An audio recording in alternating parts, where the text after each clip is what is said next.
When he reported for flight training, there were those who thought he was too large to fit into a cockpit. He wasn't. He became an outstanding pilot and trained hundreds of African-American aviators for World War II. He flew more than 100 missions in Korea and 78 in Vietnam. During a coup in Libya, he faced down Muammar Gaddafi when the dictator threatened to take an American airbase hostage. Appointed to head the Strategic Air Command, he became the Air Force's first black four-star general. In every assignment, he lived by what his mother had taught him, that you can be whatever you want if you want it badly enough to contribute, to prepare, and to persevere. He did all of those. He is General Daniel Chappie James.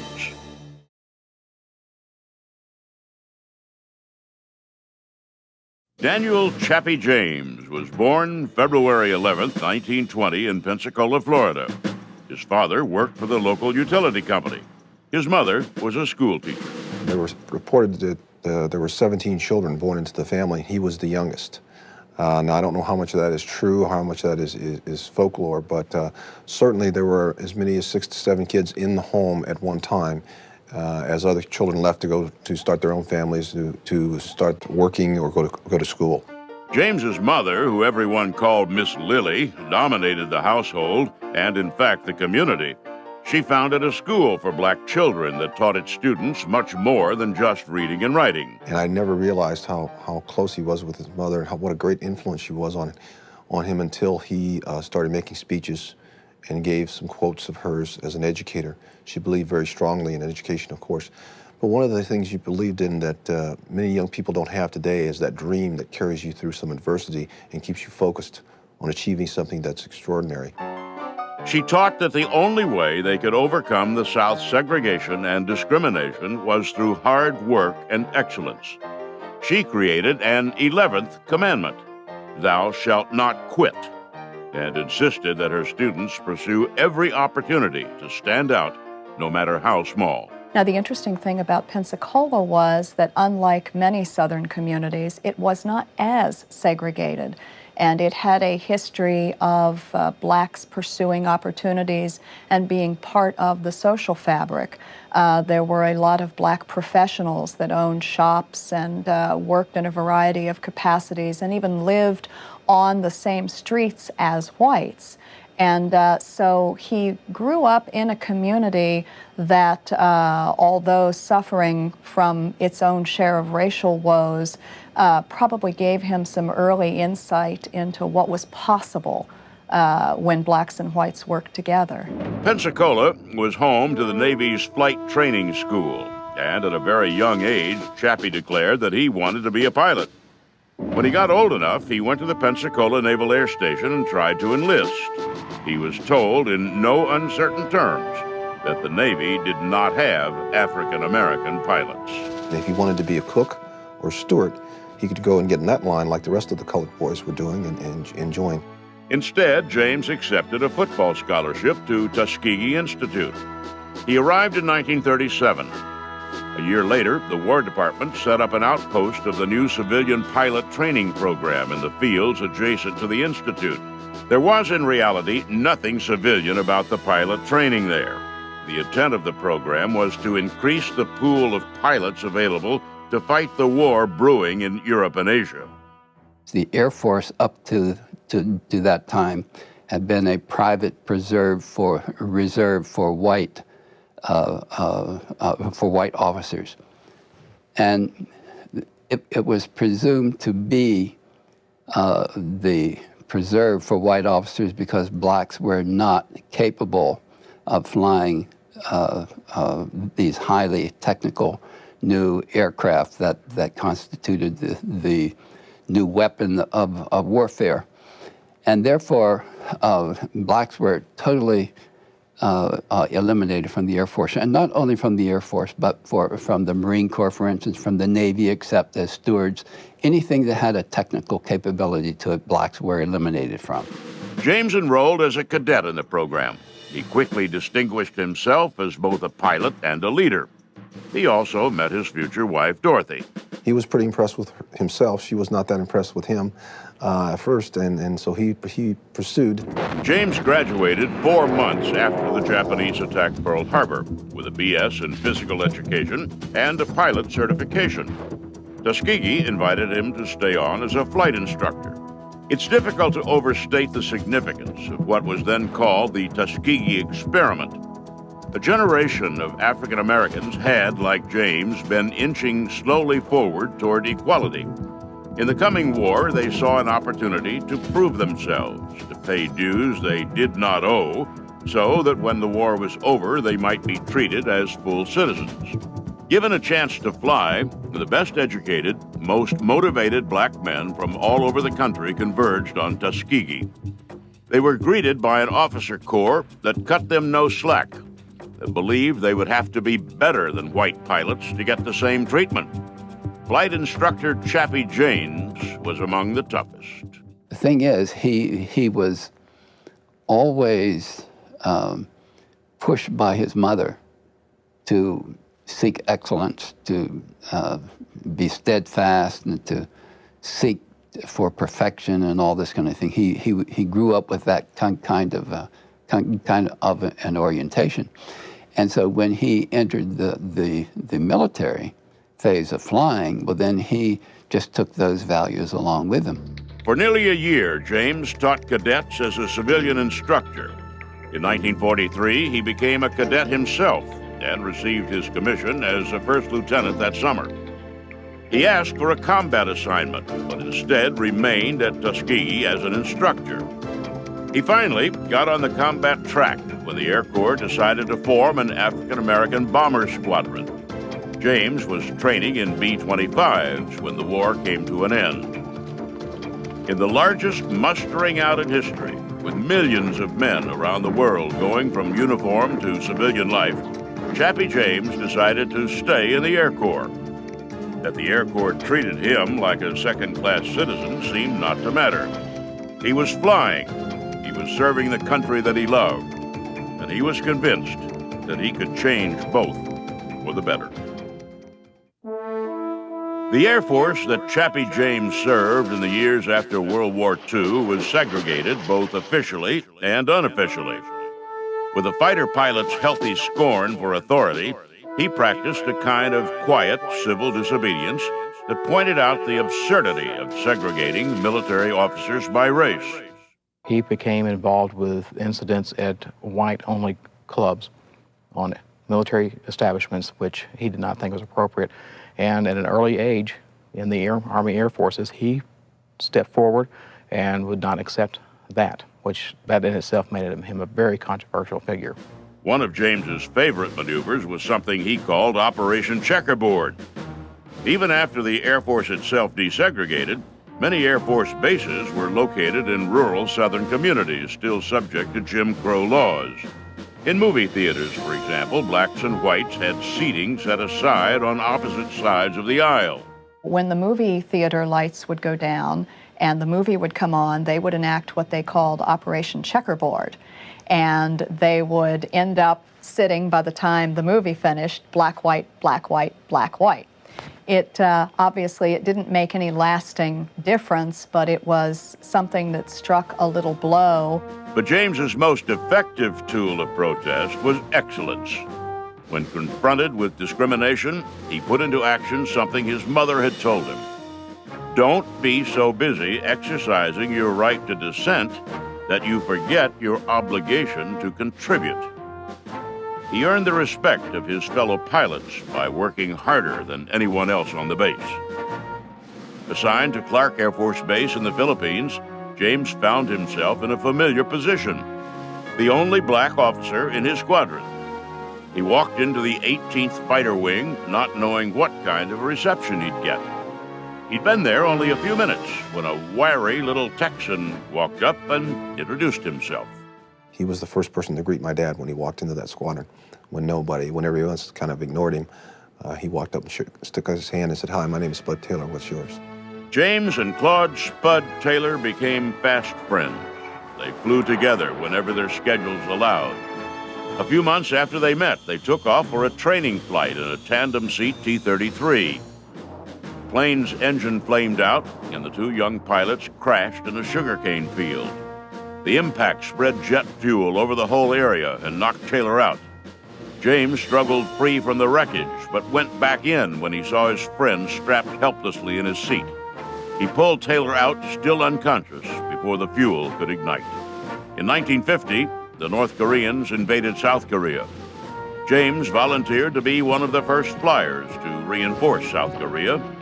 He did it without hesitation, though his life had changed. He was no longer a pilot without responsibilities.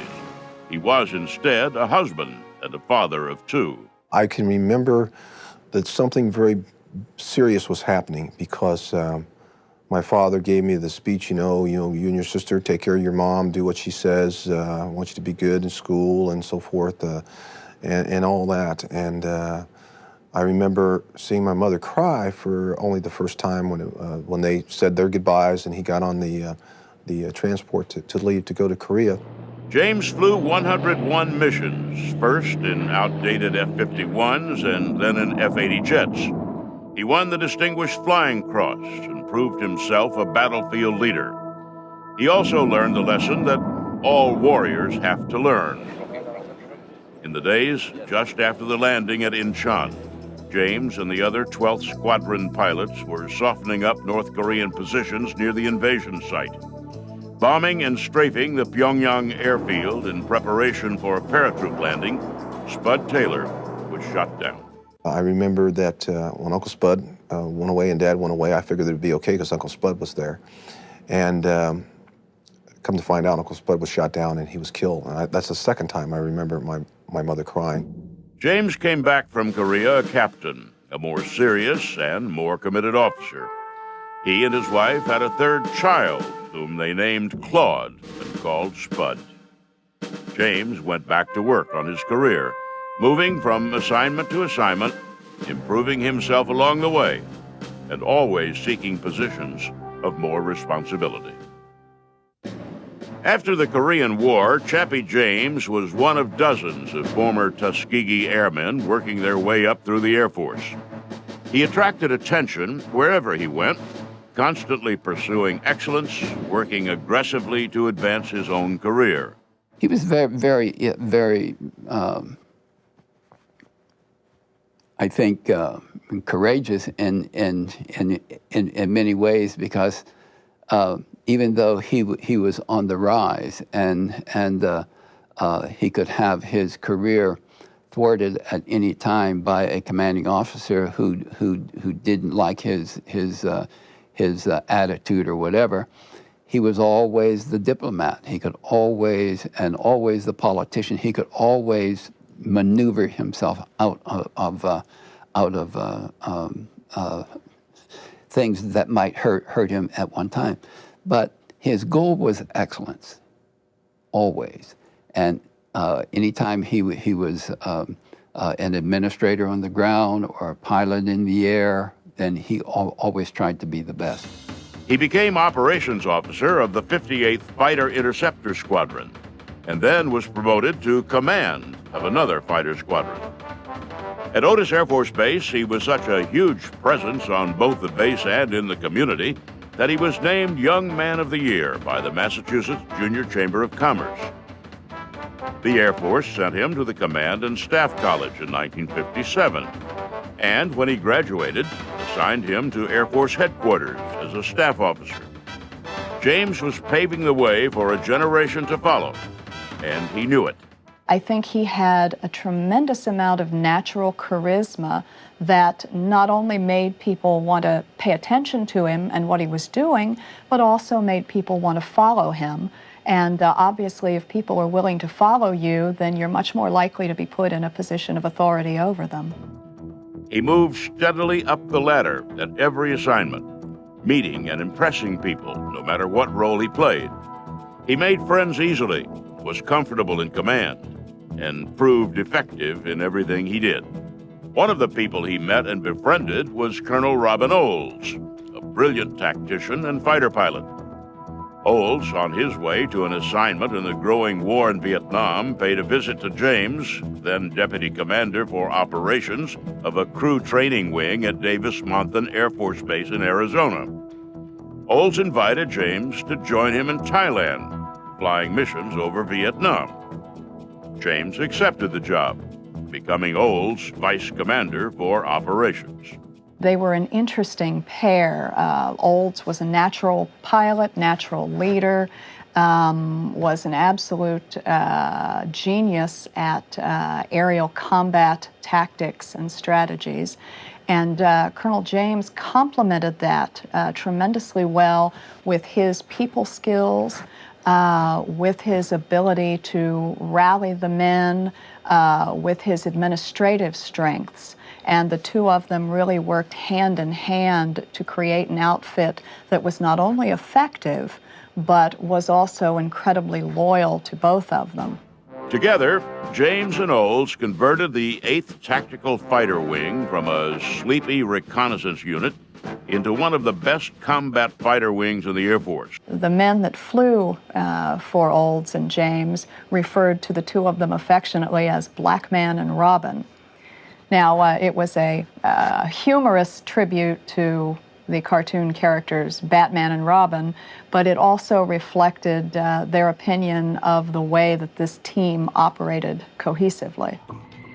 Flying the new F-4 Phantom, James flew 78 combat missions in Vietnam, including Operation Bolo. Olds designed Bolo to lure the North Vietnamese Air Force into combat, something the communist pilots avoided. Bolo was a huge success. American pilots shot down 7 MiGs, more than any other operation in the war. While in Vietnam, James wrote an essay about his feelings of patriotism. The essay was a reflection both of what he'd learned in his life and what his mother had taught him. Titled America, My Freedom, My Responsibility. The essay was a shot across the bow of the growing counterculture movement back in the United States. It challenged people not just to demand freedom, but to work and sacrifice for it. He was always the patriot, and he adhered to patriotic fervor more than he adhered to civil rights kind of demonstrations. And many people didn't like that about him, and were very derisive in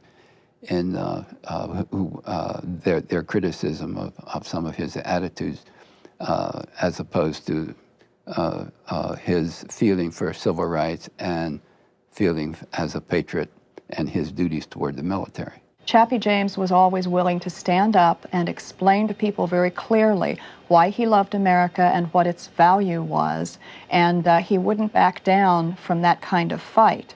James returned from Vietnam in 1967. A general, he became a lightning rod for public scorn of the military. Because he was black, he suffered doubly for professing loyalty to a country that black leaders of the time considered nearly genocidal. He deflected some of the criticism by wearing a Black Panther on his flight helmet, joking that he was a Black Panther who fought for his country, not with it. He moved through a couple of assignments. He was up for a command position, but was passed over. A second position opened up, and James didn't get that either. And when he didn't get that position, he called a friend by the name of then Colonel Jumper, and asked him to help him get an assignment in a command position anywhere. And he said, Chappie, the only thing we've got coming up for the #1 slot is for a flying training group in Libya, North Africa. And it's not a big wing or anything. He said, I'll take it. I've got to move to the command position or else I'm dying on the vine here. There was probably no assignment less visible than Libya. It was command, but it also bore the risk of being so far out of the public eye that James's career might die on the vine there as well. History intervened, however, when a minor officer in the Libyan army staged a coup that threw the king out of power. Muammar Gaddafi took command of Libya. and turned his attention to the American air base there. In a nationalist outburst, he threatened to attack the American base and take those stationed there hostage. The situation seemed tailor-made for James. His mixture of pure personal power and diplomatic skills saved the day, and Gaddafi backed down. Everyone knows what followed with Muammar Gaddafi, but I will tell you that many of the airmen and NCOs and officers who were there, and their families in particular, have come to me subsequently and told me what a comforting feeling it was to have such a strong-willed, strong, dynamic, protective commander there. Because if it had not been for Chappie James, they feel that what we later experienced in Iran would have happened in Libya. Americans taken hostage and kept and held as hostage for many, many months. James returned to the United States a highly visible hero. The Air Force made him Commander-in-Chief of the North American Air Defense Command, the keeper of America's nuclear force. The job carried with it a promotion to 4-star general, which made James the first African-American 4-star in the history of the Air Force. James achieved the most that could be achieved. He also changed the Air Force and, in the process, his country. His career stood as proof that no aspect of Air Force operations was beyond the capabilities of African Americans. He had demanded and received excellence from a generation of young officers, white and black, guaranteeing that though he may have been the first African American 4-star, he would not be the last. And he had stood up publicly for his country in time of extreme civil strife, when it would have been much easier for him to remain silent. I think that Chappie James' true strength was not as much as a pilot, though obviously that was something he loved and something he was extremely good at. But I think one of his real strengths was his ability to promote and market not only himself, but his vision of what America was, what the American military was, and what it could be in an integrated and free society.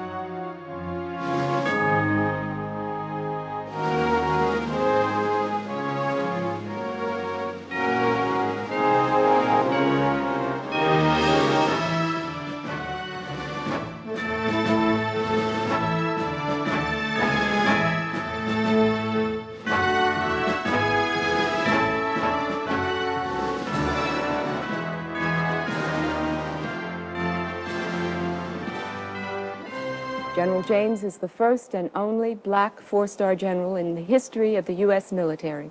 He needs no further introduction. Welcome, General. Thank you. It's a pleasure to be here.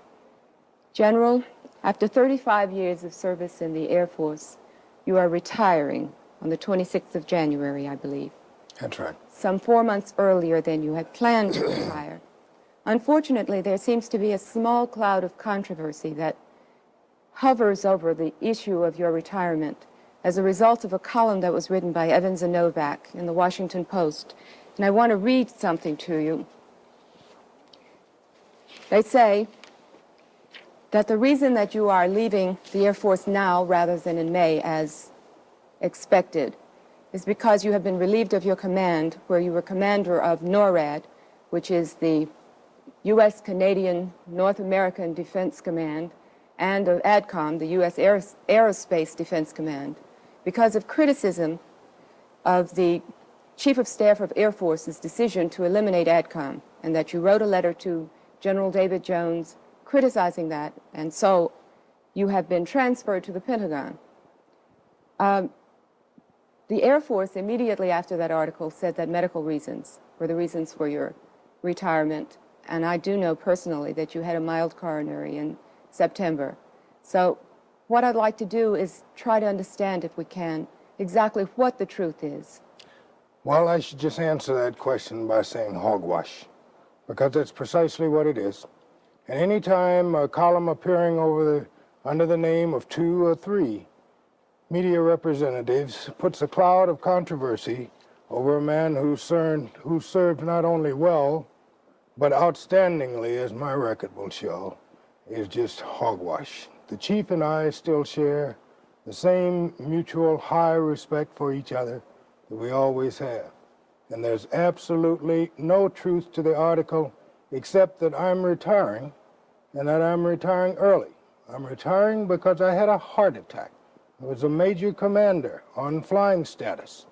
A major commander of a flying command should be on flying status. After you have a coronary, you're automatically grounded.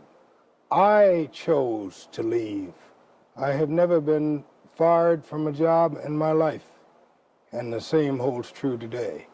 I am going out of the Air Force with the high respect, not only of my friends in the Air Force, but of every enemy I've ever faced in the sky, because I did it all well. And there's absolutely no truth, and it is very unfair, and this is the thing that bothers me about it, Jewel, for this to continue to come up. How many times do we have to say that this isn't true? Both the chief and myself. I would have no reason to protect him or vice versa if there were any truth in that allegation.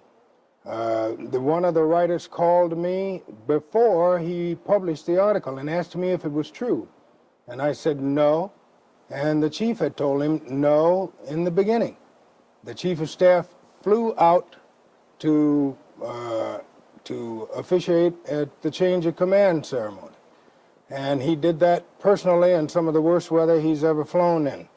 And he also allowed me to name my successor, General Jim Hill, one of the things that he hadn't done on many occasions. And in his farewell message on me, he said that someone took it upon themselves to try to make Chappie James controversial and a sort of a rebel.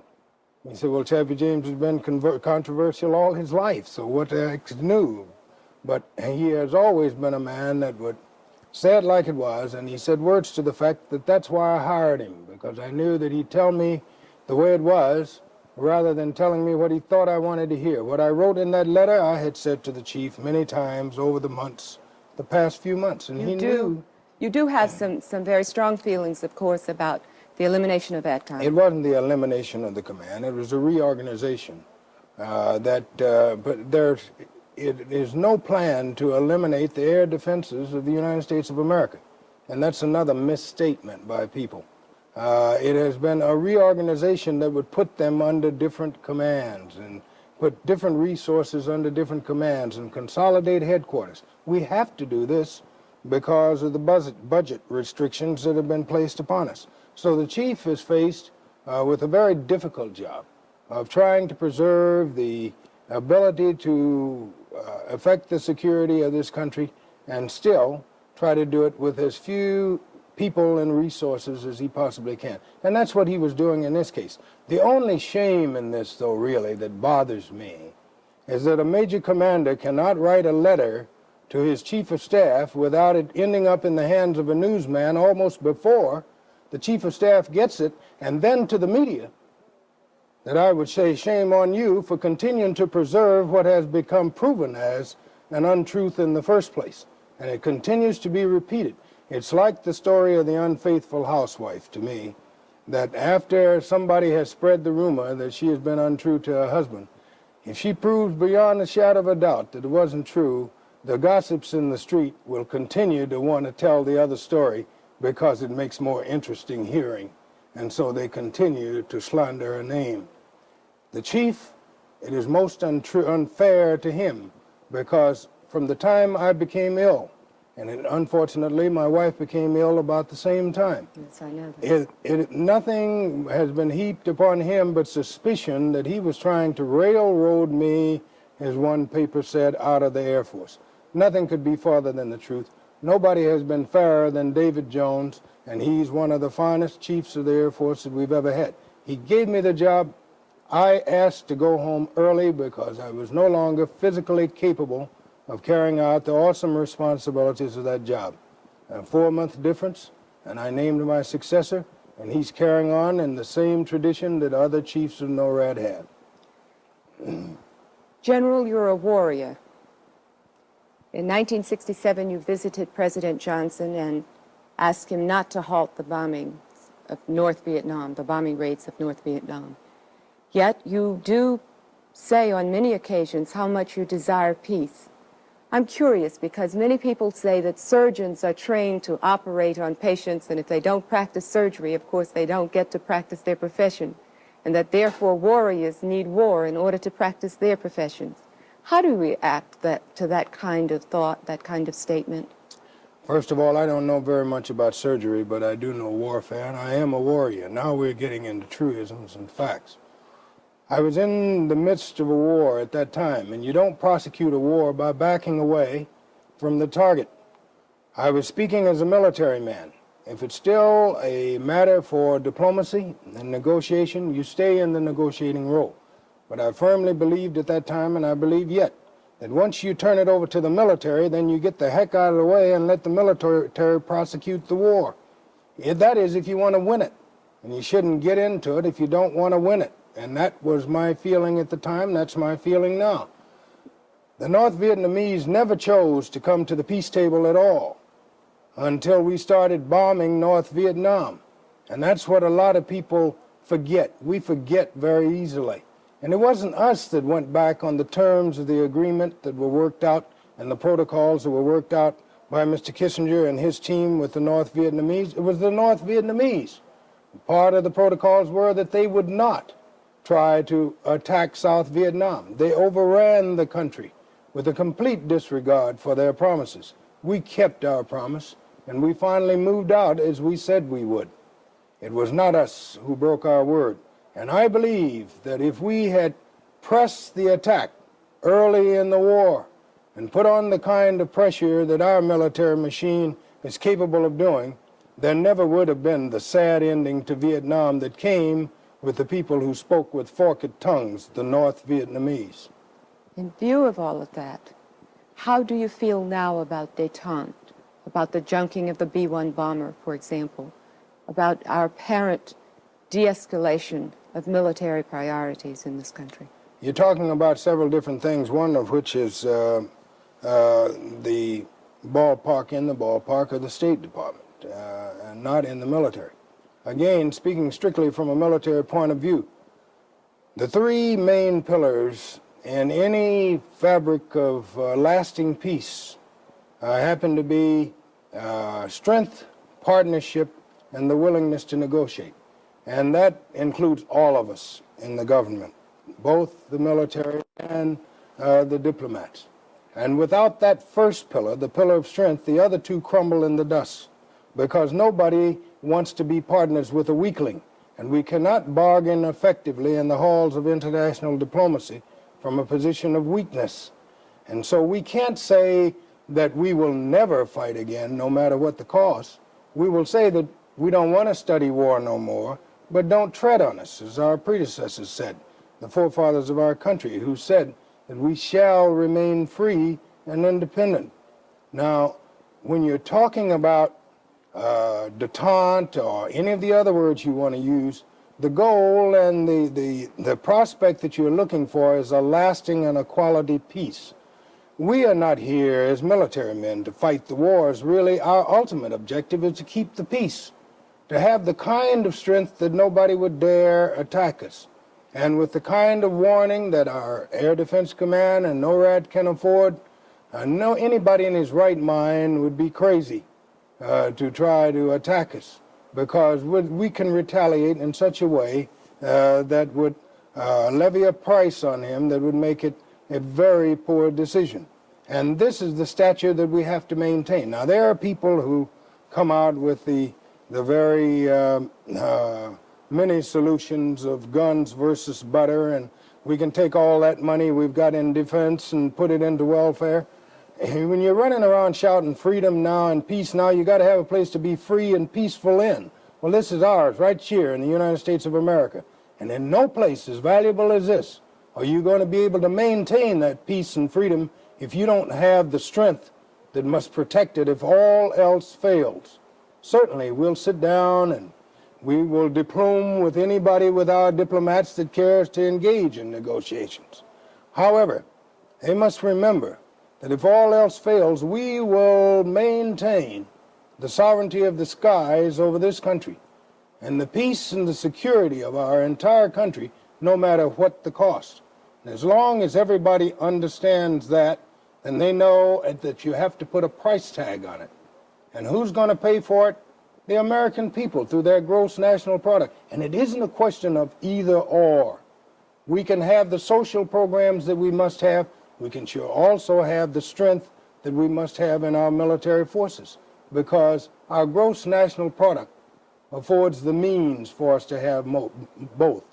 It's up to our Chief of Staff, the President, our Commander-in-Chief, the President of the United States, and the Congress of the United States to work out the ways in which we will distribute the wealth of this country so that we can have both the strength to protect it and the means to preserve the affluency of all of the people therein and the rights thereof. I want to turn to your personal career. You've had a very illustrious military career. 101 missions over Korea, 78 missions over North Vietnam, successful negotiations of withdrawal of troops from Libya, which the State Department termed a very ticklish diplomatic situation that you were very helpful in negotiating. You helped to successfully defend an unpopular Vietnamese war when you were the Deputy Assistant Secretary of Defense, I believe, for Public Affairs.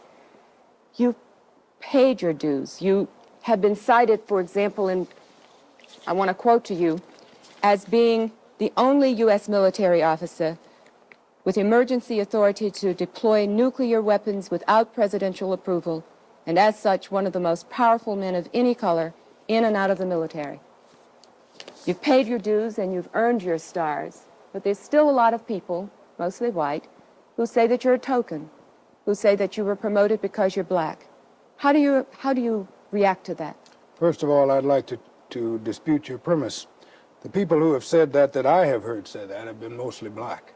And they're non-achievers who try to find something other than the ability to say why another black achieves. And want to say that it's because of your color, when they don't go back and recount the record that you just recounted. And I want young black people. They're doing a lot of harm to the young black on the hot sidewalks of a ghetto who wants to find a way out of there without going through the jailhouse door. And I think that the most important role I play, and people like me in all fields, is to provide a role model for them, other than that of Superfly or some other undesirable character that might lead them to that jail door, and that would show to them the kind of way that through service to their country and through opportunities that are present now that were not present when I was coming up on Alkanee Street, that they can escape the ghetto and they can perform a valuable service to their country and they can be remembered for their good works and they will be rewarded. And not get so busy practicing your right to dissent that you forget your responsibility to contribute. And you prosper in proportion as you contribute to this great nation here. And don't let anybody tell you to abdicate your citizenship in this country, to go anywhere else looking for equality and a better life. This is ours right here, just like it is anybody else's. And I deplore any black lad who says he's going to any foreign shore to try to find freedom and opportunity. It's right here in this country. And you can excel now. The doors are flinging open. But you can't stand there banging on those doors of opportunity, yelling, let me in, let me in, let me in, and all of a sudden somebody yanks the door open and you say, wait a minute, I got to go get my bags. I'm curious about something, Chappie. Yeah. A lot of people call you an Uncle Tom. One of the reasons, perhaps, is because you've made statements that have been controversial. When you spoke to the American Legion, you said, General James told the Legion he was against militant stands by blacks and that he felt every opportunity was open to Negro Americans. When you talked about Stokely Carmichael, you said Stokely is a big mouth who's making a profession out of being a Negro. This black power garbage is for the birds. You were the first black speaker to speak at the DAR Continental Congress, which was the same DAR that denied Marian Anderson the right to sing in 1939. Yet you are also the pilot who participated in sit-ins with the Tuskegee Airmen, integrating a white-only officers club in 1945. And those things don't seem to fit together. They look like an apparent conflict. Because many of them are misstatements and many of them are things that are taken out of context. I didn't say that Stokely was a big mouth and that he shouldn't make a profession of being a Negro. I said that no one should make a profession of being black. There were too many other things to do. And don't paint yourself into a black corner. Black power standing alone, I said, would turn to garbage. That you must have black ability. And what Jesse Jackson is preaching to young people in the schools today about the power of excellence, that came from my mother, and I can show you speeches that I made 15 years ago where I was preaching to young people about the power of excellence. And that's when I told them this business about don't get so busy practicing your right to dissent that you forget your responsibility to contribute. Those things have been quoted much less than the misquotes that you just read. What I said to all of those people was what I'm saying to you right now. If you say that black is beautiful, I would prefer to hear it black is beautiful also. If you say black is beautiful to imply that some other color is not, then I think that you are implying something that may be as racist as the time when other people said that black was ugly and tried to treat it as such. I'm trying to stamp out hatred throughout the world. And there has been, and most of the misquotes have come from black people, on my words, people who wanted to disbelieve, people who wanted to keep the angry revolution and the burning and the pillaging of our own neighborhoods going on. Of every riot that I ever saw during my time, the people who suffered most were black people. That's true. And I wanted to, by gosh, find another way to bring out our frustrations, to solve the inequality that was sparking these things. Of course the black people were provoked a lot of times to, this is the only way, man, and if I can't do something about it any other way, then I'll just might as well destroy it. I can see the frustration involved in that. But I was trying to give them another way out. And this is when people get attacked, when you come up for anything else. That was back then. Now, when Jesse Jackson goes out around the schools and is saying the same thing to young people that I was saying then, and incidentally, Jesse heard me say it long before he started using it. We were together where we were both being honored in Chicago, where I made the very speech about the power of excellence. But I don't say this bitterly. I say this hurrah, because Jesse has more of a platform now, and more of a favorable platform among young people. First of all, because he's closer to their age, and second of all, because he hasn't been painted with the brush of racism or Uncle Tomism reverse, as you say that I have been called. I consider the source, the people who said that. 5 presidents of the United States that I have been associated with have never said that. Roy Wilkins has never said that. Whitney Young has never said that. Vernon Jordan, who will be here to my retirement on the 26th, has never said that. Ben Hooks has never said that. Martin Luther King, a personal friend of mine, has never said that. Coretta King has never said that. So I stand indicted by people who are non-performers themselves, and those kind of indictments I shrug off like I did an enemy's bullets. They don't make any difference. Tell us about the Tuskegee sit-in. The Tuskegee sit-in was a time when I was very young. And we, at that time, like some of the people who in their minds figured that the only way to solve the frustrations and the hatreds that were being directed toward them at that time in the ghetto, figured the only way to do it was to burn it down. We figured that the only way to stop the inequities that existed in the armed forces in that day were to stage a sit-down or sit-in of our own. We started with the most visible thing, the Officers Club. And it escalated up to a point where they found it necessary to put a sizable number of us into jail. Accused you of treason, didn't they? They said mutiny or something of that sort. And then the then defense counsel for the NAACP, Thurgood Marshall, who is now a Supreme Court Justice, went with Bill Coleman, who is just the past Secretary of Transportation. Bill Coleman prepared the brief that finally resulted in getting us free, and with the help of Thurgood Marshall defended our case, and we were all released. But at that time we had said we cannot see any reason why we should go and fight the wars and be robbed of our human dignity here at home before and after we go. And we had said, as Truman had said at the time, the buck stops here. And as it turned out, it was Harry Truman, another Southerner, who had the guts to say, the buck really does stop here. And he said, there will be no more. And you know, he put out a special presidential order saying there will be no more segregated facilities in the armed forces. Well, heck, there was already a law that said that. So what he was telling the racists at that time, obey the law. Right. That's all he was saying, obey the law. And so people started reluctantly obeying the law, reluctantly at first, because I say now that there is no institutionalized racism in the armed forces. And I've been taken to task by some people who are not in the armed forces and don't know what they're talking about, that there is. There absolutely is not. The armed forces are right now on a very positive campaign to try to attract the finest young people they possibly can of all colors. And they have a special minority recruiting program that is trying to attract young people into our highest institutions of learning, of which our Air Force Academy is the highest. I've just recommended a bright young black lady from my hometown down in Fort Walton Beach, Florida, near Pensacola.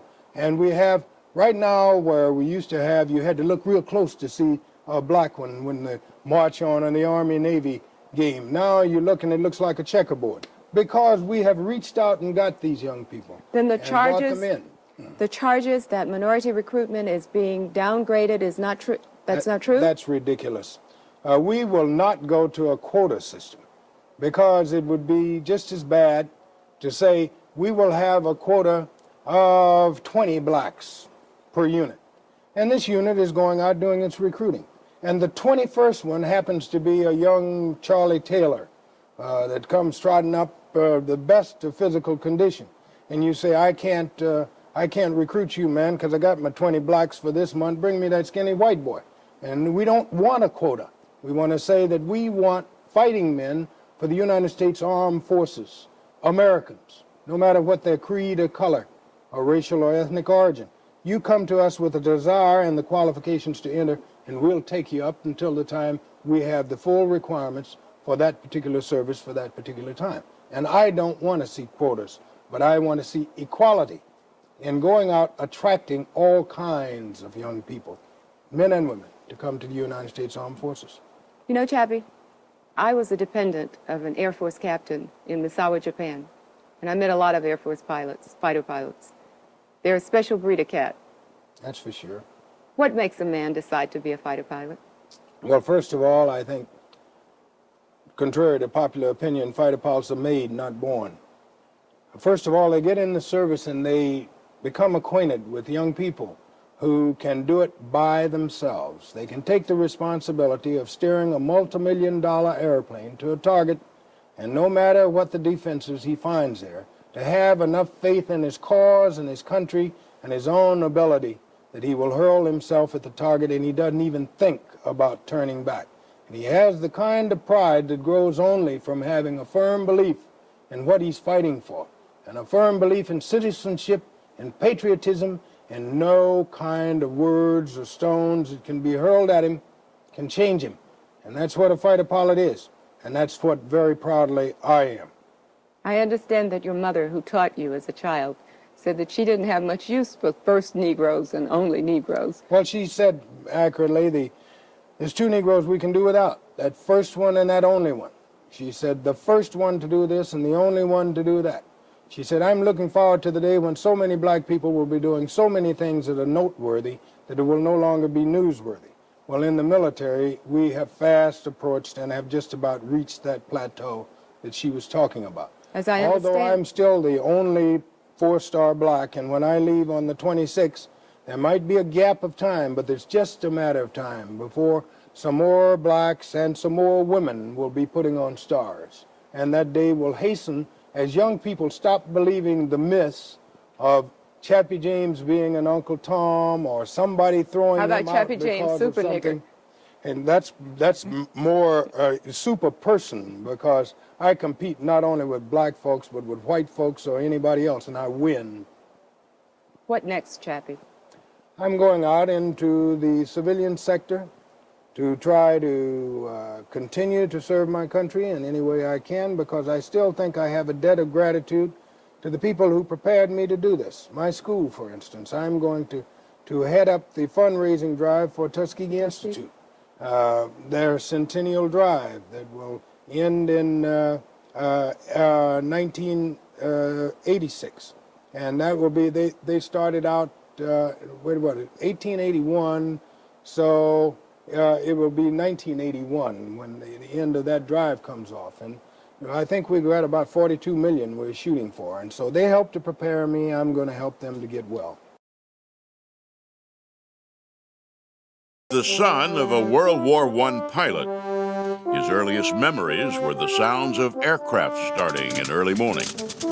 2 years before the United States entered World War II, he tried to enlist in the RAF, but at 17 was too young. A year later, he went to West Point, where he played football and made All-American. He was one of the most natural fighter pilots his instructors had ever seen. A kid who seemed to meld with his plane into a single being. On his first combat mission, he shot down 2 German fighters. By the end of the war, he destroyed 13 German planes in the air and 11 and a half more on the ground. He sat out Korea, but in Vietnam flew more than 150 combat missions. He was a hard-drinking, hard-cussing officer who didn't bother to hide his contempt for the limits politicians had placed on the war. I think he ruffled feathers and made people very, very uncomfortable, because often what he was saying was absolutely true and it was going against what people were expecting him to say. He was nonetheless so well respected by the Air Force brass, they made him Commandant of Cadets at the Air Force Academy, in hopes that he would pass his passion and tactical brilliance on to the next generation of Air Force officers.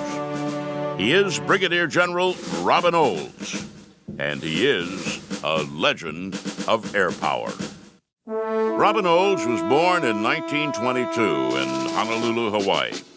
His mother died when he was 4 years old, and his life was dominated by his father, Major General Robert Olds, himself a flyer and a confidant of Billy Mitchell. Well, his father, General Robert Olds, was one of the pioneers in military aviation, and Robin grew up with that background. He grew up with people coming to his house every night or, on weekends that were the pioneers of aviation when military aviation was just starting.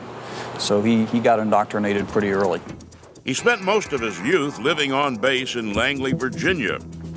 His father played a prominent role in convincing a skeptical bureaucracy that the country needed to spend more money on combat aircraft. Olds remembers the uproar among flyers when President Coolidge asked, in all seriousness, why the Army didn't simply buy one airplane and let the pilots take turns flying it. But mostly what Olds remembers is growing up among the camaraderie of those early aviators in a world that seemed to him to revolve entirely around airplanes. When I was a little boy, the first noises were engines of airplanes warming up pre-dawn. And I could tell one engine from the other, even when I was 4 and 5 years old, to my dad's delight. And I'd sneak down to and watch the aviators, watch the pilots. And I remember once, years later, I ran into a fellow who had been a sergeant there at Langley, and he told me the story of going into a hangar once. There was one plane sitting in the hangar, and no one was around, but all the controls were moving. And he walked up to the airplane and looked in this open cockpit, and there I was, down in there. I was about 6 years old, working the controls for all I was worth. While there was never any doubt that he'd end up a pilot, his father insisted he get a proper education. But when the Germans invaded Poland in 1939, Olds showed up at the Canadian Embassy and tried to enlist in the Royal Air Force. They laughed at me. Then we have to get permission, your parents' permission. So Dad had just moved to Washington. I went home, and he came home from work. He said, "What are you doing here?" And I said, "Dad, I want you to sign this piece of paper." Well, it took about a week to scrape him off the ceiling. And back in prep school I went. That was the end of that. After graduating high school, Olds considered enlisting and trying to fight his way into the Air Corps. But the rules at the time made that route difficult. And having watched reserve officers struggle to gain a regular Army commission, he opted instead for West Point. He had, he admits, a romanticized view of what his career would be like. I'm going to go to West Point, and I'll have a regular commission, and I'll fly airplanes, and I won't have to work for a living. And so I went to West Point. There, he says, he learned the most valuable lessons an officer can learn: to associate and trust the people around you, to take orders, and to ignore fun and games. He impressed his teachers with his drive and focus, which was also evident on the football field. He played tackle, and in 1942 made the All-American team. By then, of course, football seemed an almost irrelevant diversion. The Japanese had bombed Pearl Harbor, and the United States was no longer dominated by pacifists who believed we could stay out of the war. Olds took his basic and advanced flight training at tiny Stewart Field, just north of West Point. From the first time he put his hands on the stick, he knew flying was exactly what he was meant to do. You're the brains, you know, you're the blood. The aircraft are the muscles. And each explosion of a cylinder, each whirl of the prop, every movement of the aircraft translates itself into you through your body, and you react, or it reacts to you. You don't think, now I'm going to do this and pull back and go up there. You're there. You don't think about it. It's instinctive. 2 months before Olds graduated, his father died. Robert Olds was only 47 years old. The flyers he had grown up with were scattered around the world and could not attend the funeral. So Olds graduated from West Point an orphan. His family was the Air Corps his father had helped make, a force that had fought for its very existence while young Olds was growing up. It had flowered into a full-fledged strategic force, the only force in the early months of the war capable of striking significantly at the enemy. Olds learned to fly P-38s in Arizona and California. He and all his classmates were anxious to get overseas, to get into the battle and test themselves. But they were caught in what Olds refers to as a catch-22.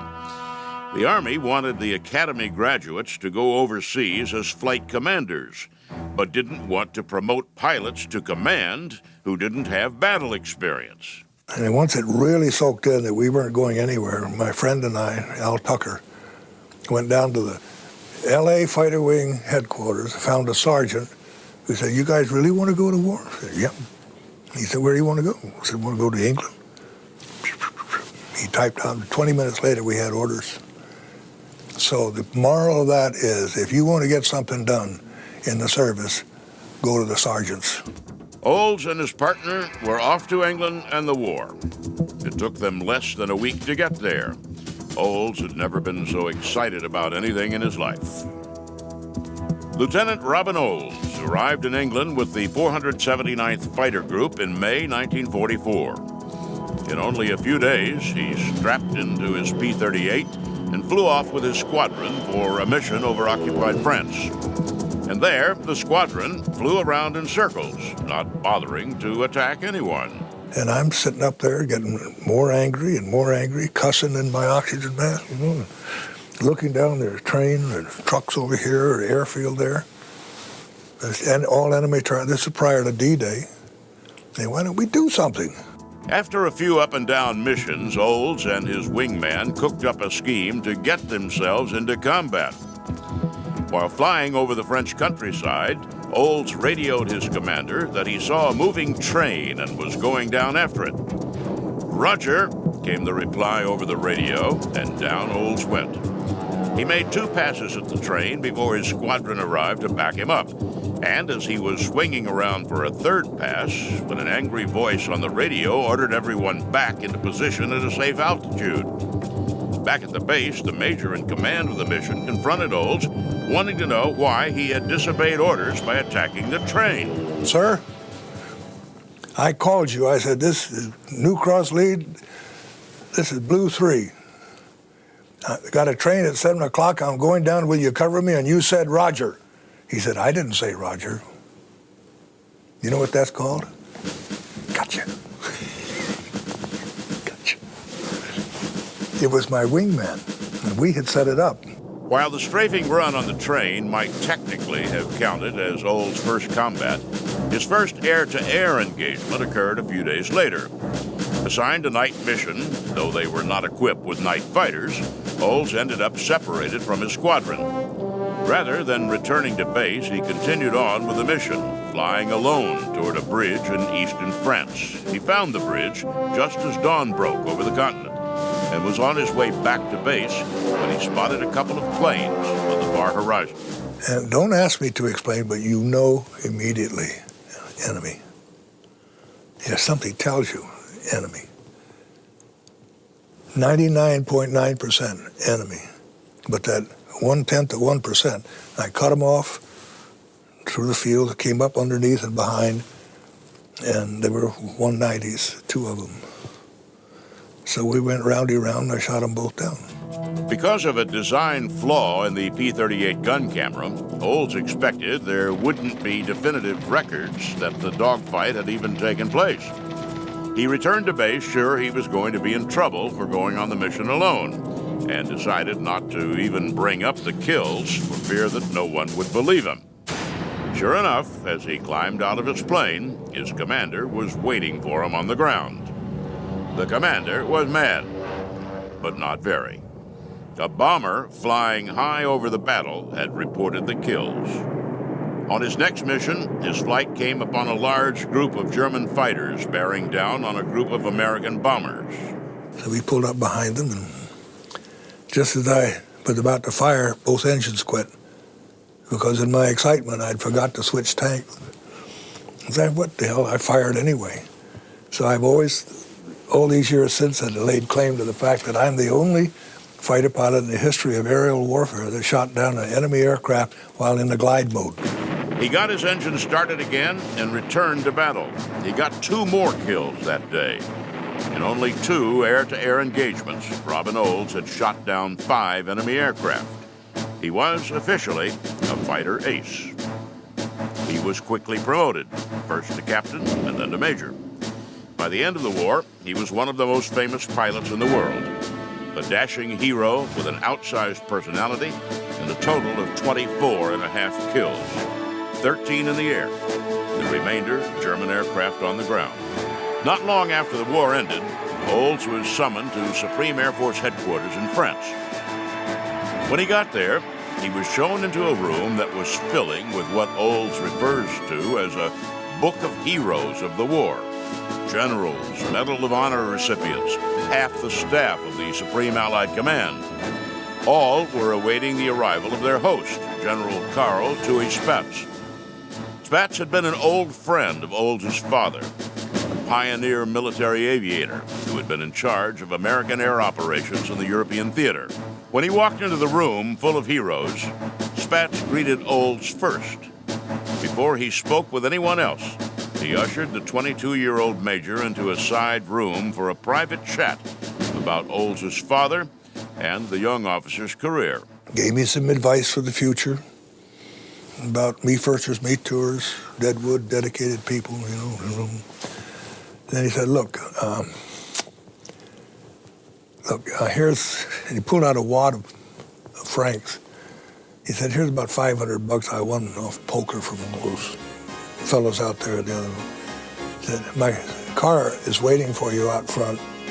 Go into Paris and get lost, which I did. After the end of World War II, the Army Air Force took its rakish, heroic fighter ace and assigned him to coach football at West Point. Robin Olds reported as ordered, but wasn't happy with the assignment. Thankfully, it lasted only a few months, and then he was transferred to California to fly the Air Force's first combat jet, the P-80 Shooting Star. It was like flying a jet-powered glider. Wonderfully acrobatic and agile, you know. No nav equipment. I mean, everything was still dead reckoning, but fun. Olds helped form the Air Force's first jet acrobatic team, a precursor of the Thunderbirds that toured around the country, building the profile of the Army Air Force in support of making it into a separate branch of the military. He was flying a performance in California when his wingman, Pappy Hurst, failed to pull out of a dive and crashed. And I wanted to land way down at the end of the field, but they made me taxi right in. There was a little lump of people. They didn't know which one of us. They just knew one had crashed. And I had my visor down, my oxygen mask on. I didn't want to get out of that airplane because his wife was standing in that little crowd. But finally I put my head down, took my helmet off, and stood up and backed out. And I glanced over my shoulder. She was dead gone. Olds reformed the group as a team of 4 and went on flying shows for the remainder of the air show season. He also planned a flight from California to Washington, D.C. for lunch and back in a single day. He and his wingman got lost in clouds over West Virginia. When it seemed like enough time had elapsed, they dipped out of the clouds to see where they were. They were right over the Washington Monument. We hadn't asked anybody's permission to do this or told anyone that we were going to do it, but the press got hold of us, so they were flight following us by telephone, you know? And the Pentagon heard about it, and they were furious, but, you know, especially the information people, because they hadn't been cut in on it. The publicity stunt worked. The idea of flying so fast that you could cross the continent, have lunch, and be home for dinner captured the public imagination. In 1947, the Congress voted to make the Air Force a separate branch of the service.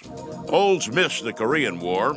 He had recently married Ella Raines, a movie actress, and was convinced that she or powerful studio people she worked for pulled strings to keep him out of combat.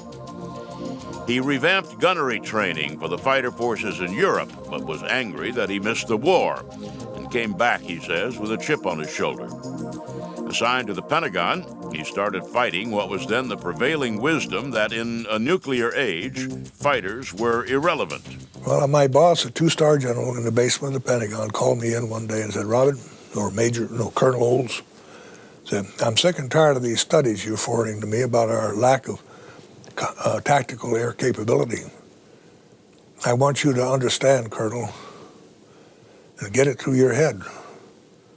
We are never again going to fight a conventional war. That was in 1962, just about the time the first American Army forces were deploying into Vietnam. In 1966, Olds, then 44 years old, was angling for a combat assignment when he got what might, in other circumstances, have been good news. He was on the list for promotion to general. Now what am I going to do? I don't want to be a general, because the war was just heating up over there in Southeast Asia, and I missed Korea. I was damn well not going to miss this one. Olds' only option was to find a way to get himself off the promotion list. To that end, he staged an impromptu, low-altitude aerobatic demonstration just outside of London. Sure enough, Olds' commander called him in. He pulled out a piece of paper, waved it in my face, said, you can't see this, but that says you'll never be promoted. I think now we're getting somewhere. Then he waxed really furious and eloquent, and finally he shook his finger at me in an utter rage. And he said, and you are the kind of Air Force officer that ought to be in Southeast Asia. And I jumped up and saluted him and said, thank you very much, sir, and walked out of the room. And he was still shouting at me. Colonel Robin Olds, at the tender age of 44, was sent to command the 8th Tactical Fighter Wing based in Thailand. On the way over, he stopped off to see his old friend, fighter pilot Chappie James. I overheard them talking, and he was offering my father a position in his wing in Thailand. He said, oh, really? You're going to Thailand? He says, yes, if you come over, you can be my operations guy. You can be the deputy commander for operations. And then when Colonel Garrison goes home, you can be the vice commander. What do you think about that? And he said, well, that's fine, but that wing is primarily a reconnaissance wing. He says, nope, He said, that's all going to change. Olds arrived, and James wasn't far behind him. And the 8th Tactical Fighter Wing did indeed change. He knew what he was getting into from his World War II experiences, and he knew the way the war was being fought in Vietnam, and he trained his people to fight that war, and he protected his people, which was a large part accounted for the success they had as a wing. The two officers drilled their pilots in air-to-air tactics and demanded of them the same steely discipline they demanded of themselves. And they became known as Black Man and Robin. And they shot down more MiGs in one day, more enemy aircraft in one day in the famous Operation Bolo, Bolo MiG sweep as they call it, than any other organization did. Olds flew an incredible 152 combat missions in Vietnam. He shot down 4 North Vietnamese planes, bringing his lifetime total to 17. I asked him once whether he really had the rumored 5th MiG, and his quote was, and this is a quote, "I choose not to answer that question." And the reason for that is that he had been told that when he got the 5th MiG, and it looked like he was going to, that when he got the 5th MiG, they were going to bring him home. And Robin Olds is a fighter pilot, and he wanted to stay with his wing. He wanted to stay in the war, in the fight. And there has always been a suspicion he may have gotten the 5th plane. Nobody really knows but him, I guess. He came home disgusted with the failure of his government, but inspired by the accomplishments of his men. They were proud of themselves. They had every right to be. We were doing what we were told, and we were doing it well. And we admired, respected, loved one another. It was a very tight, wonderful unit. Still is to this day. No, nobody feels sorry for himself. Olds returned to the United States in 1967 and took over as Commandant of Cadets at the Air Force Academy.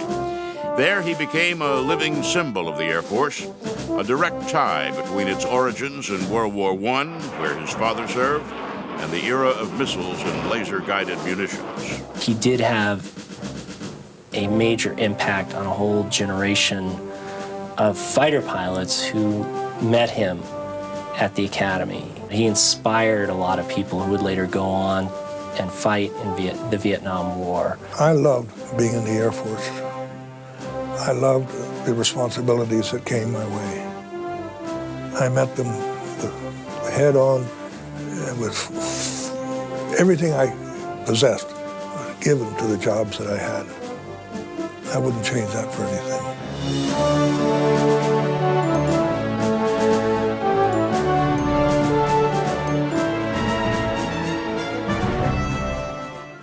If you could take the genes from the consummate military leader and combine them with the genes of the consummate fighter pilot, the result might look just like this.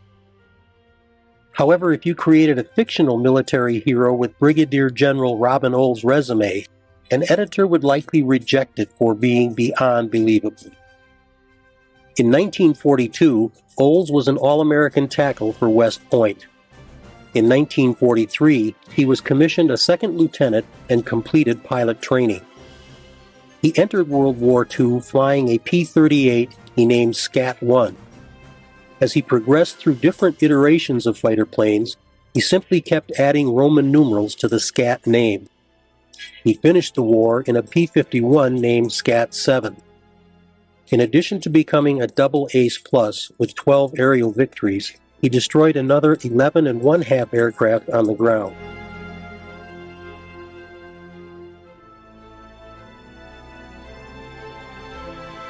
He later became the wingman on the Air Force's first aerobatic jet team. In 1966, he became commander of the 8th Tactical Fighter Wing at Ubon Royal Thai Air Force Base, Thailand. Robin Olds flew 152 combat missions in Southeast Asia in F-4 Phantoms, 105 of them over North Vietnam. He shot down 2 North Vietnamese MiG-17s and 2 MiG-21s. Robin Olds was famous for something else.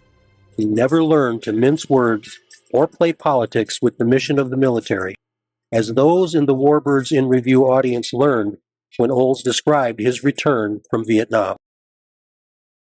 I got home about the the last day of September, 1st of October, on a Friday, my family in Washington, and I'm on leave. Phone rang Saturday. Said, get over here to the Pentagon. Chief of Staff wants to see you Monday morning. I said, I'm on leave. He said, it doesn't matter. The chief wants to see you. I said, yes, sir. Okay. I reported into his office. He's the one that walked up to me and said, take off that mustache. Yes, sir. The next thing I knew, he briefed me, and I'm in the Oval Office of the White House. You know, God, me? LBJ was the president. So I'm sitting on the end of a couch. He's on an easy chair, and his aide, a colonel, Air Force colonel, was sitting on my right. And Mr. President said, welcome home, Colonel. You did well. Thank you very much, sir. Yeah, well, what's it like to be home? That was the weekend that thousands and thousands of hippies marched on the Pentagon.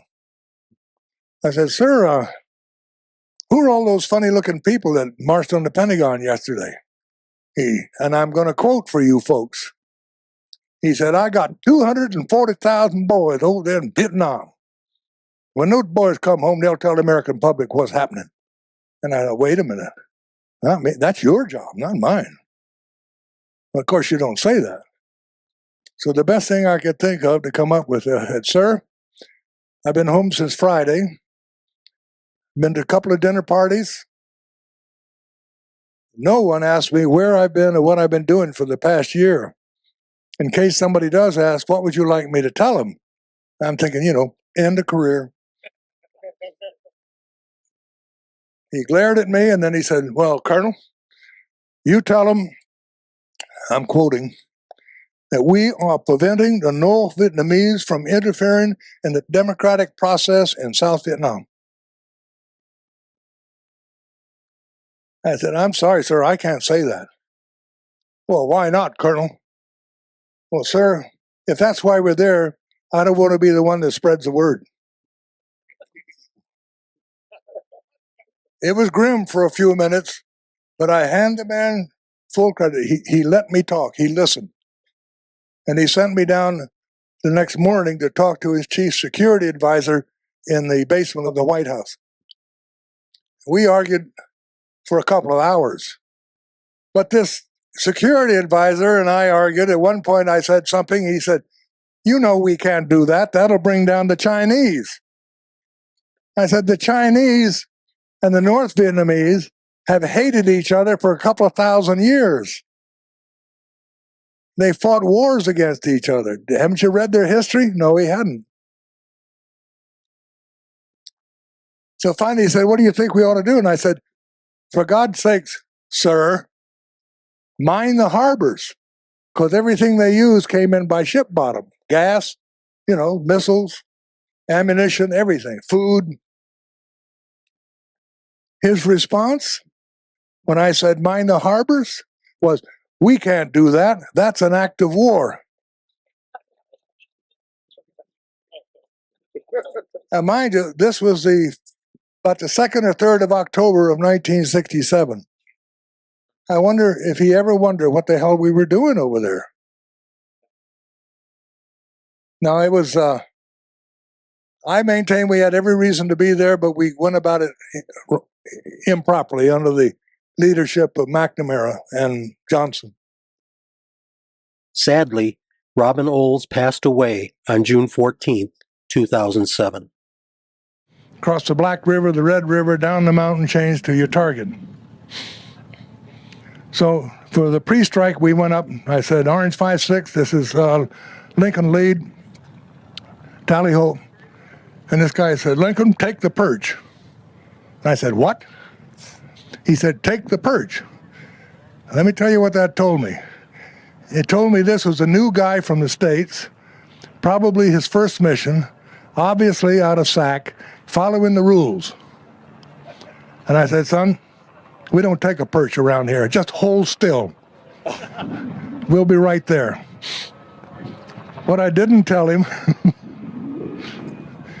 was when we came up behind the tanker, each of us in F4s is taking turns.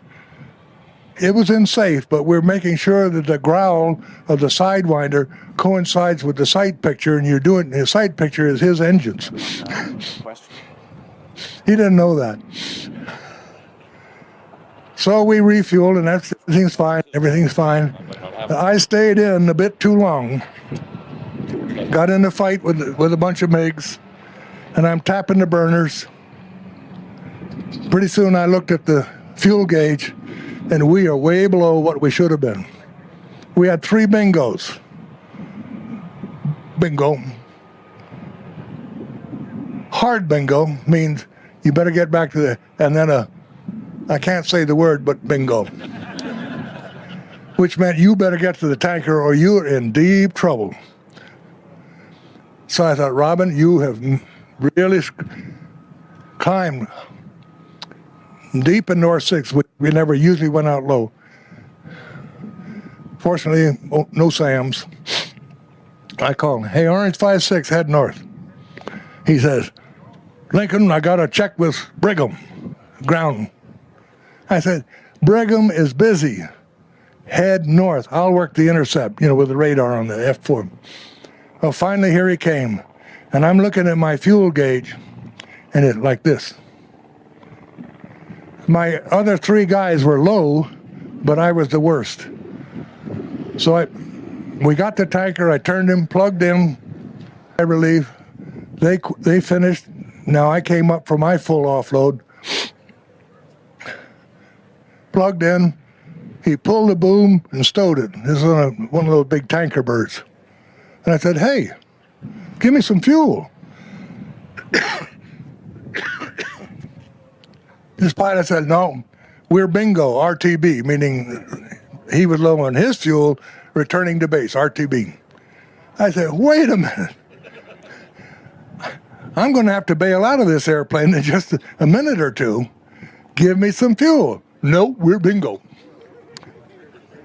And I said, I knew from reading his, method of operation, he could fly from where we were over northern Laos all the way to the south of Thailand, turn left, and go to the Pacific, go to the Philippines, and loiter for 20 minutes. That was his bingo.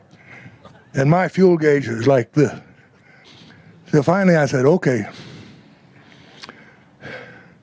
I got 1 Sidewinder left.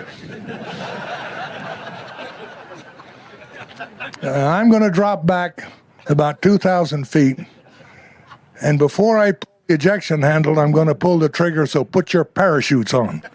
Boy, that boom came down. I plugged in. He started fueling me. My left engine quit. That's how low I was. I managed to hang on and get it started. He said, how much do you want? I said, fill it up. Which I didn't want because couldn't land with that much fuel. So I did a dirty trick, got my offload, pulled right up in front of him about 1,000 feet and hit the jettison switch. And got rid of half of that fuel. I said, you might need it.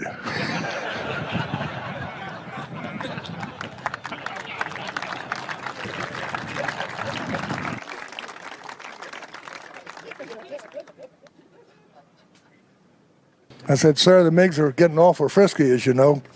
I have an idea of something we can do about it. He just grunted, and I thought, oh, well, end of that. But 5 days later, I'm in his office. He said, okay, what's your idea? I said, sir, I want to plan a mission where I'll take my F4s up there and we look like 105s, because the MiGs love to tangle with the 105s. So we planned and planned and planned and planned, and pulled this mission off on the 2nd of January.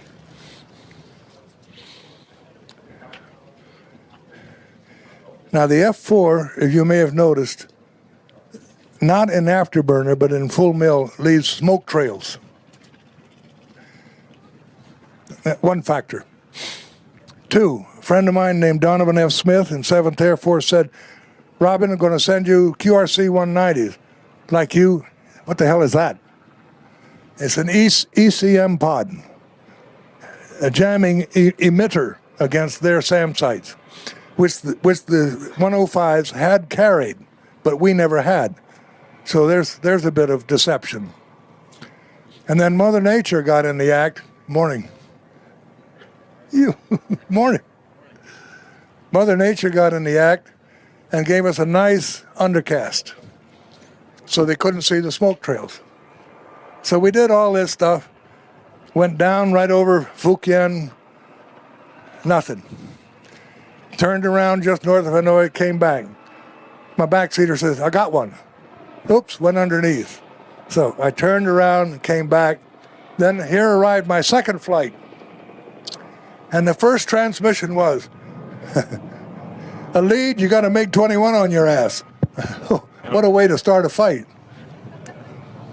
But they all popped up through the clouds.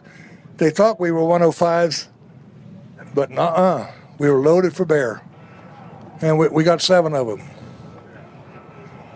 Found out I heard a transmission of their radio chatter. The lead says, whatever the ground said, hey, these aren't 105s, these are Phantoms. What do we do? Well, there was great confusion. In the meantime, we're bang, bang, bang. That was fun. Yeah.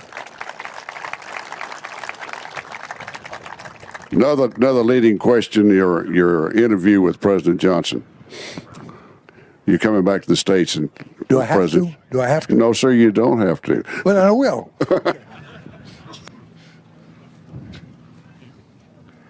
We're talking about Vietnam, obviously. I got home about the last day of September, 1st of October, on a Friday. My family in Washington, and I'm on leave. Phone rang Saturday. Said, get over here to the Pentagon. Chief of Staff wants to see you Monday morning. I said, I'm on leave. He said, it doesn't matter, the chief wants to see you. I said, yes, sir, okay. I reported into his office. He's the one that walked up to me and said, take off that mustache.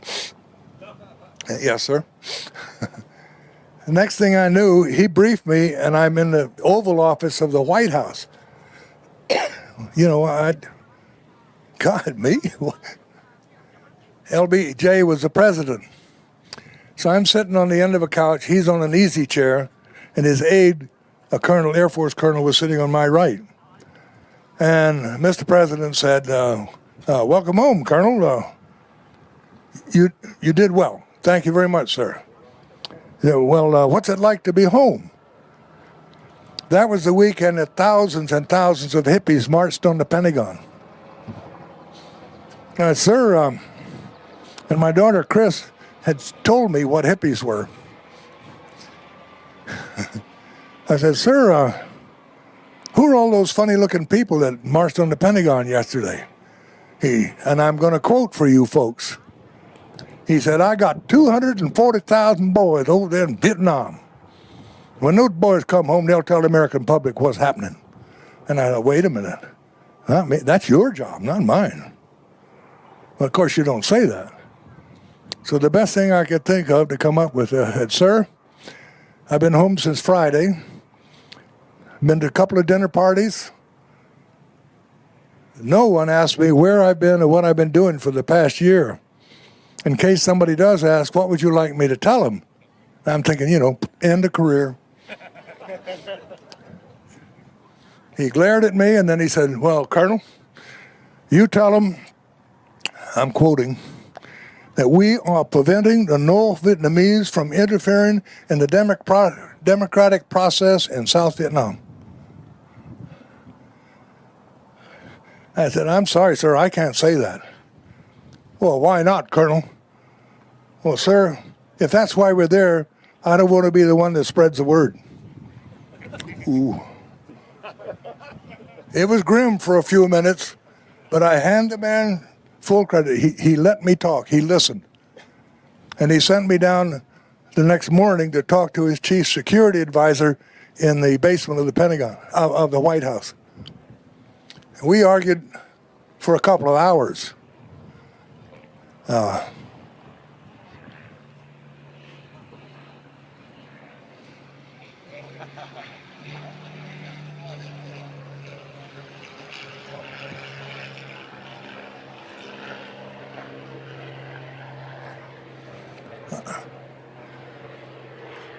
come he gets to fly it and I don't? But this security advisor and I argued. At one point I said something. He said, "You know we can't do that. That'll bring down the Chinese." I said, "The Chinese and the North Vietnamese have hated each other for a couple of thousand years.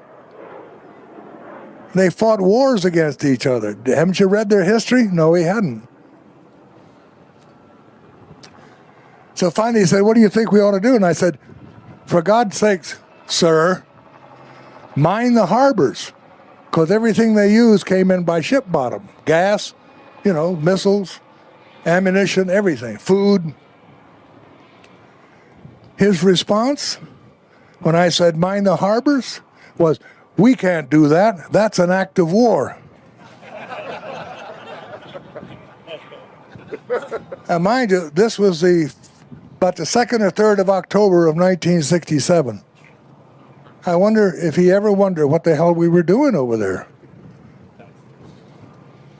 Now it was, I maintain we had every reason to be there, but we went about it improperly under the leadership of McNamara and Johnson. Yeah. Hi, continue. This is Marius Maxwell, Dr. Marius Maxwell. This is his airplane. This is actually the first time he's seen it in this paint job. And it's beautiful. It's absolutely beautiful. This is you want to tell us a little bit about this particular airplane? Well, I really would just defer to Robin Olds. I agree with everything he says always. It's a lovely airplane, 1947 P-51, and it's Scat 6, now and henceforth, and that's about all there is to say. Well, thank you. We'll open it up for questions. If do you have anything else you'd like to say before we open up for questions, General? I think I've already said too much. No, sir, you never say too much. Anybody got a question? Yo. I'll give it to you. Thank you. I may have missed it in the introduction. What was your involvement in Korea? Obviously, you were in World War II, got 13 kills, Nam, 4 more or more. What were you up to in Korea? Thank you. I had a squadron of 86s. They're drawing pilots from us. My name headed every list. Turned down every time. I never knew why. I blamed a colonel that I worked for. Took me 20 years to find out. My wife then was doing a television show in New York City. I mean, she was an actress. Her mother. The backer was a very powerful, wealthy man whose friend was the Secretary of the Air Force. The backer told the Secretary, "Don't let him go." It took me 20 years to find that out. And I don't think you knew that, Chris. Yes, sir. Where? Somebody else of the P-38 pilot. They put aileron boost on the airplane later, but we never had it. But it would roll just as fast as you had to roll it under whatever circumstance. Matter of fact, I prided myself as being a pretty good P-38 pilot, and I could whip a P-51 down low. Oh, a story about, this is kind of amusing to me. People often ask me, said, "Wasn't it wonderful to fly a P-38 with those 2 engines?"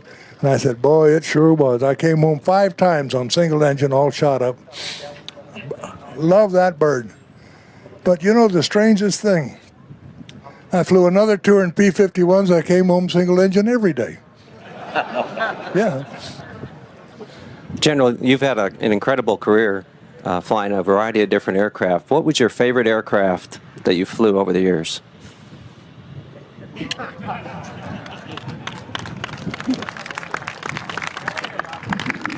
Well, I have to add the F-4, but the many years in between. I love that bird. General Olds, just a quick question. In World War II, was your more feared adversary the 109 or the 190? I didn't fear either one of them. What was your preferred? Don't get out in front of me. No, sir, I know you're asking a serious question, but, in combat, you don't have time for that kind of analysis. You're fighting another human being, which you don't think about, another machine. And you try to anticipate what's he going to do next, which way is he going to go. So in a big fight, there's danger from being shot at, there's danger from collisions, okay? Those are the two worst, as you know. You try to get your people to fight as a team, but it doesn't work. You're lucky if your wingman can hold on. It takes an extraordinary wingman to follow the violent maneuvers, and pretty soon you do get split up. And in World War II, we got split up almost every fight. You go home with one or two, or one. I never saw 110 or a 410, except on the ground. Next question. I'm very. When you're engaged, do you ever watch the controls of the other aircraft that you're engaged with? That's how dumb I am. Okay. Answer, no. Technically, maybe too far away, but combat-wise, you're anticipating his move, depending upon your relative position. I mean, if he's behind you, you can't see. You don't want that. If he's out here in a turn, God, if he turns back that way and you're trying to turn inside him, if he goes like that, you got him. So then it's who can turn the tightest, okay? So you don't really think that way. You know what he has to do. Well, it's like one day going in, you mind if I make a story out of this? No, sir. I was commanding the 81st Tactical Fighter Wing in England. Been there a year and a half. Been a colonel for a long time. Phone rang. Somebody from Washington. Almost whispered, "You're on the list," meaning I was going to be a general. This was 65. I didn't want to be a general. I wanted to go to Southeast Asia. I missed Korea. I'm going to go to Southeast Asia.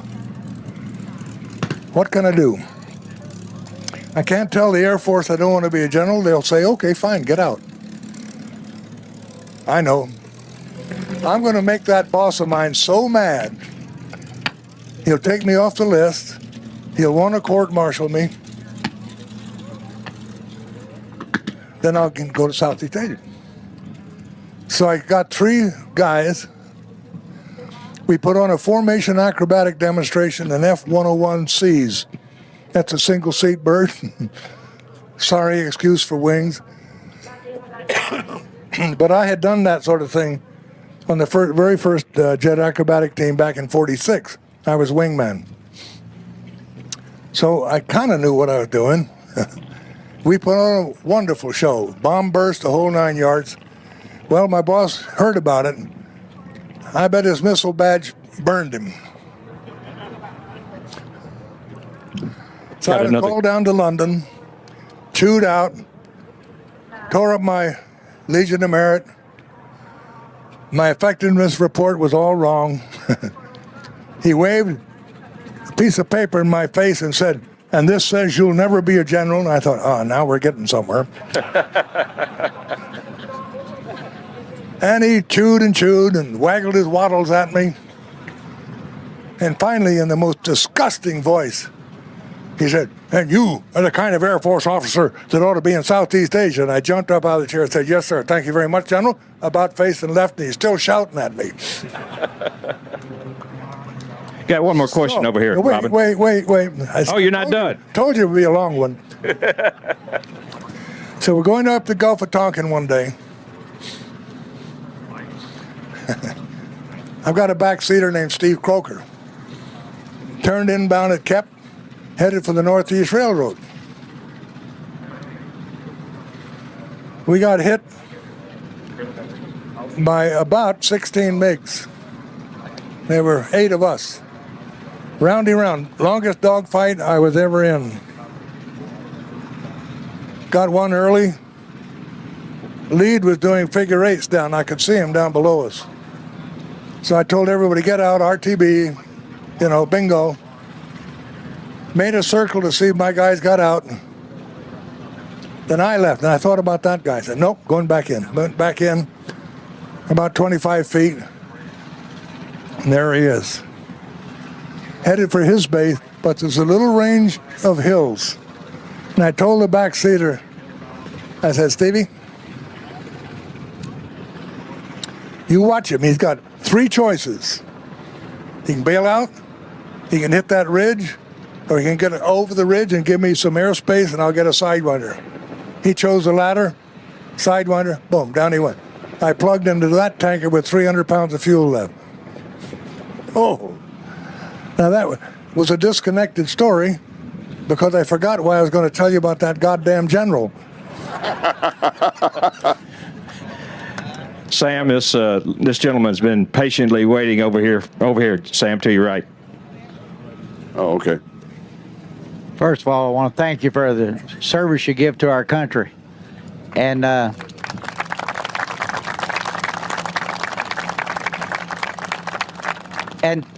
I've always wondered about the 51 versus the ME 109. Could he outturn you, or could you outturn him in a dogfight? Good. I hope you all heard the question. I wish I could answer that question. I honestly think it depended upon the pilot in the cockpit. The birds were fairly equal. France? No. Was he? I think he died in France flying out of reconnaissance 38. Yeah. He worked for a friend of mine. I'm sorry, what was the question? General, please finish the story about the goddamn general.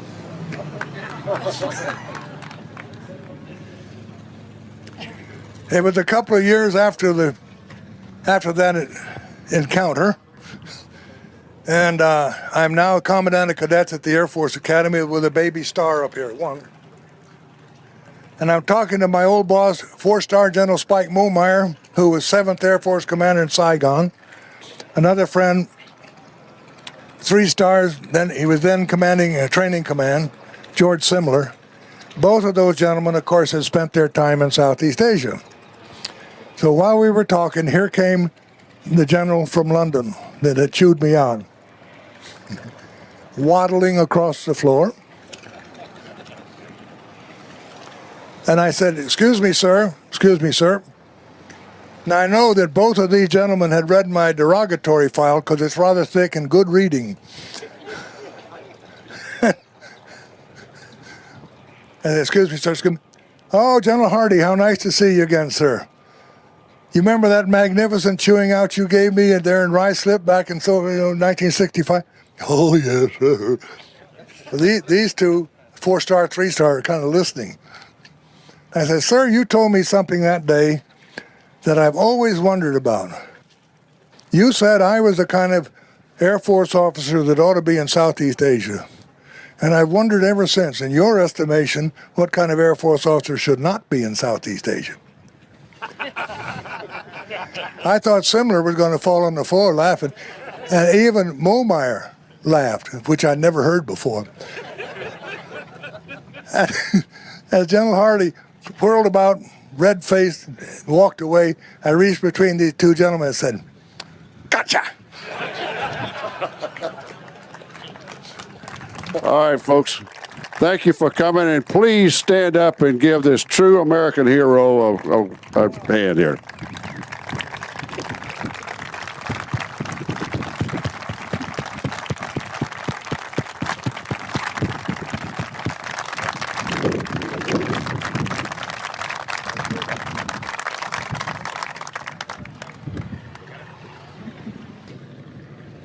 I took a hit through the hinge on this door, and the door flew back like a flap. And I wonder, why won't the airplane go, And I'm dragging this thing just like a big flap. I got as far as Brussels, landed, saw what was wrong, had to take the door off. the hydraulic jack was bent. So I took it off, found a fitting on a wrecked airplane, and put the hydraulic lines together like this. Yeah, now I'm just a pilot, okay? Filled it up with hydraulic fluid, took off, the gear handle wouldn't move. What I had done with but 1,200 PSI against each other, there wasn't much response when you tried to move something. I got back to base, my maintenance officer said, "What was your hydraulic pressure?" I said, he said, "Well, you do know where the gauge is, don't you?" He said, it's down there right between you on the lower panel. I said, "Oh, is that what that is?" Thank you all very much. Thank you very much. Thank you, Robert. Okay. Welcome to the DroneScapes Aviation channel. Aviation, the art of aeronautics, began with the dreamers, inventors and daredevils who dared to defy gravity. The journey of aviation was nurtured by pioneers like the Wright brothers, whose first flight marked a historic milestone. The role of aircrafts in world wars was groundbreaking, dramatically changing warfare strategies. This initiated a technological evolution in aviation, transforming the simplistic wings of a biplane into the thunderous roar of jet engines. Let's journey through the ages of aviation. Behind every great aircraft, there were great minds.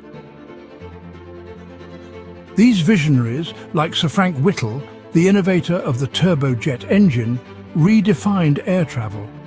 Then there's Skunkworks Kelly Johnson, the genius behind the SR-71 Blackbird. His designs combined speed, stealth and power, crafting machines that dominated the heavens. The contributions of these pioneers have left an indelible mark on the canvas of aviation, shaping the course of history and inspiring generations of engineers and aviators. Each epoch in aviation history gave birth to extraordinary aircrafts, each with their own unique features and roles. The Lockheed SR-71 Blackbird was a marvel of speed and stealth. The F-105 Thunderchief, a supersonic fighter bomber, was vital in the Vietnam War. The P-51 Mustang, a long-range fighter, was critical in World War II. The P-47 Thunderbolt, a heavyweight fighter, was used extensively in the same war. The A-10 Thunderbolt II, the Warthog, is a close air support icon. The Messerschmitt Me-262 marked a leap forward in aviation technology. Each of these game changers were instrumental in their eras, and their legacies still resonate today. Beyond the game changers, there are those that have transcended their practical roles to become icons. The Concorde was not just an aircraft, it was a supersonic symbol of luxury and speed. The B-52 Stratofortress, a strategic bomber, is an icon of power and resilience. These magnificent machines and others like them have become much more than just aircrafts. They are enduring icons that encapsulate the audacious spirit, the relentless innovation, and the boundless ambition that define the world of aviation.